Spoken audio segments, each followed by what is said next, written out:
Hi, and welcome to my podcast. Today I'm here with Snow, and we're going to be discussing some spiritual principles. Yeah, definitely. Well, I think, first, I really do think there's this George F., this Russian philosopher, Ramdas, used to always quote, and he's like, the first thing you got to realize is you're in prison. He's like, if you think you're not in prison, he's like, you'll never escape. Yeah. Like, if you think you're free, like, when you're in your ego, if you think you're free, you'll never escape. But I just heard a Ramdas talk today, and he was talking about that, kind of how almost everybody that he meets, he would say back in his time, like, almost everybody he met pretty much is identified fully with their ego.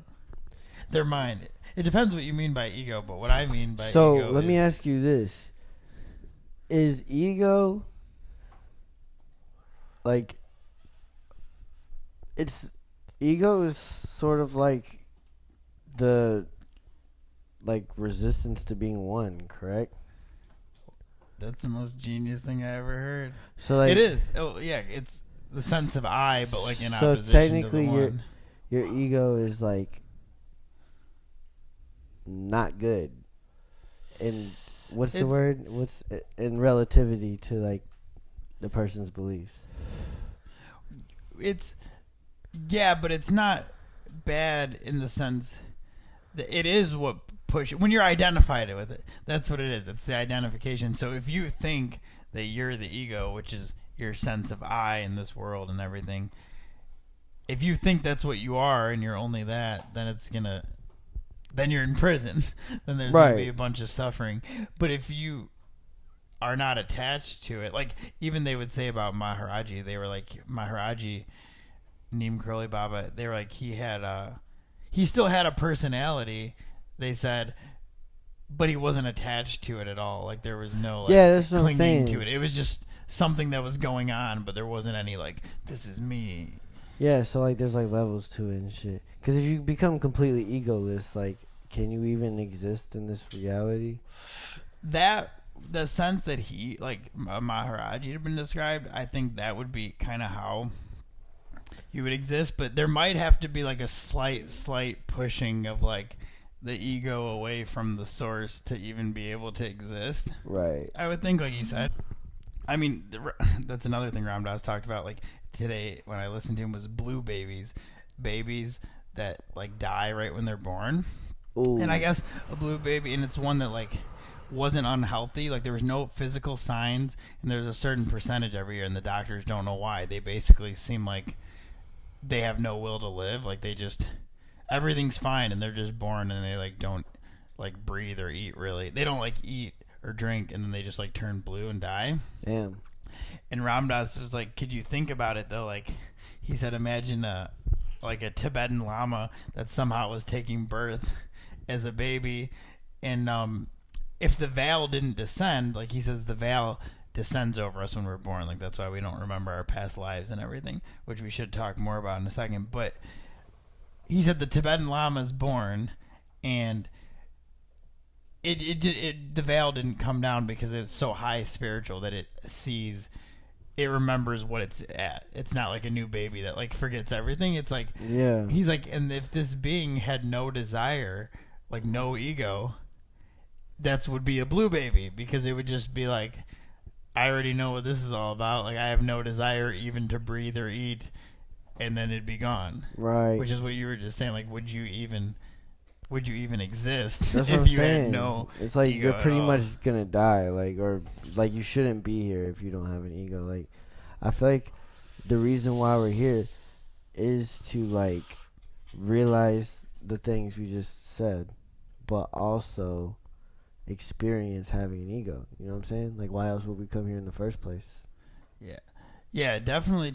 I think it's in stages though. It's like at a certain points, you're at certain lifetimes where people are at certain levels, the ego's like here and you're fully identified with it. But as you get closer to sort of transcending this plane, then you start to kind of see it for what it is, and you're like, whoa. Yeah. But yeah, it's the only way we function, for sure. I mean, it's your sense of I. Otherwise, no one would even be able to it wouldn't be like this. No one would be able to function really. So Imagine if nobody had any desire or like if nobody cared. The whole world runs on desire and attachment. What I was gonna say about the veil, Ram Dass said, which made sense, and I keep quoting him, but I listened to this Ram Dass talk earlier that was only like 25 minutes, and it packed in all this info I keep bringing up. yeah, Ram Dass is a beast. He said the veil has to descend in order for you to work out your karma. He's saying, like, you have to forget basically everything when you come into a body, because if you remembered all your past life and everything that was factored into you being here, you wouldn't do the same things that you ended up doing, and the whole context would be different. He's like, so to go through what you need to go through to work out your karma, you kind of have to. That's what I was saying. Forget. Yeah. It's like if you were born and you're already like know what the fuck life is. Like if I was born right now and I'm just knowing what life is, dude, you'd already be outside of time. Like you would just be born just knowing infinity, like conscious. I think that sometimes when you're in the mother's womb or just freshly born, you might still have like some remembrance of your true nature and where you came from. But if you do, I think once you start developing the ego, then it like probably fully goes away for most of us. That's why I be wondering. So like the yin yang symbol, like ego would be like female energy. It'd be feminine energy, right? Or would it be masculine? Well, is there a way to even? Is it both? I would say, well, it depends, because like I know, like in the Hindu tradition, everything, like the father, the masculine is the one, is God, and everything that's like manifest in the entire physical world, like nature, like our bodies, everything is the mother, like the sense of ego and everything. So in that tradition, dude, that's what I've always said. The ego would be the feminine. I don't know about the yin and the yang. Like I've always told people that you gotta understand, like literally everything you do, except for maybe breathing, is of this reality. Even breathing, like like essentially everything is like the polar opposite of God. You know what I'm saying? Like that like Lucifer's who runs this reality, bro. You know what I'm saying? God is the whole reality. So it's like this little section we're in is like ran by Lucifer, bro. But so you think that's true then? How they kind of say that? Well, yeah. I mean, I don't even mean it disrespectfully. I mean, like I'm just talking in the grand scheme of things. Like Lucifer came from the source. You know what I'm saying? So it's like it's one of the Hermetic principles. I forget which one it is, or maybe it's just in the Kabbalion. But what we were talking about actually, but see, that's why we want to talk about the Hermetic principles. Everything always leads back to the Hermetic principles. God is everything, and you are a part of God, but you are not God while you're here. Like while you're conscious, it's you. God is you, but you aren't God. You know what I'm saying? Oh my God. Yeah. There isn't that. That's so interesting. I think I might understand that, because there's a thing in the Bhagavad Gita where Krishna says, like, all things. He says it one way or the other. He's like, all things are within me, yet I am not within them, or maybe the opposite, something like that. Like I am in all things, but they're not within me. Would probably be. Yeah, maybe that was it then. Yeah. So it's like exactly that. I never, like, I used to read that and it made sense, but I didn't fully understand it. And now that you said that puts a lot together. That makes a lot of sense. Yeah, dude's a Kabbalion, bro. And that further what you said, I'm like, oh wow, so that's it. So that's it. And that's You don't have the Kabbalion? You should definitely get that. It's like a book that's written around the 7 Hermetic principles. Like, as someone who actually likes to read and likes occult knowledge, Yeah. Like the Kabbalions, like straight up essential, bro. Like I'm not even playing. Like the 3 main points in occult philosophy are pretty much the 7 hermetic principles, meditation, and Kabbalah. Like really, like a lot of people also like there's like the Goetia too, which is the Lesser Keys of Solomon, but that's like some other shit. But like I think technically that would be Kabbalistic. I'm not exactly sure.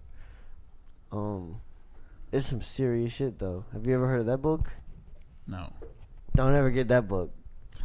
I did watch a thing on the internet the other day that was like a 10 like demon type books that were used. Like one book, it was said it was so cursed, like if you even open it, you're just like fucked. Oh, I know what you're talking about.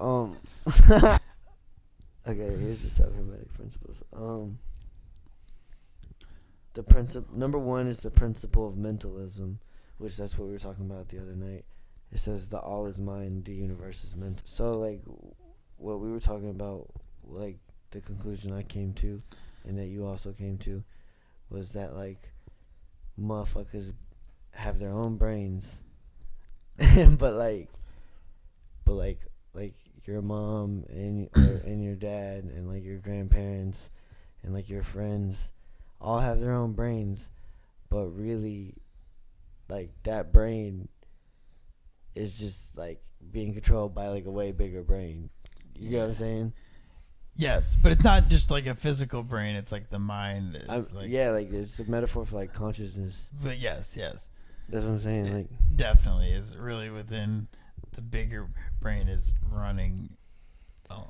Yeah, so it's like and the little brains just think that they're doing it. Yeah, they just think they're doing shit. But like, to be honest, you could literally like just chill your whole life and like that's the thing though. So that brings up a paradox, because like you would think you could just chill your whole life and like whatever's gonna happen is gonna happen, but like that's kind of true. But then what about parallel dimensions and manifesting though? You know what I'm saying?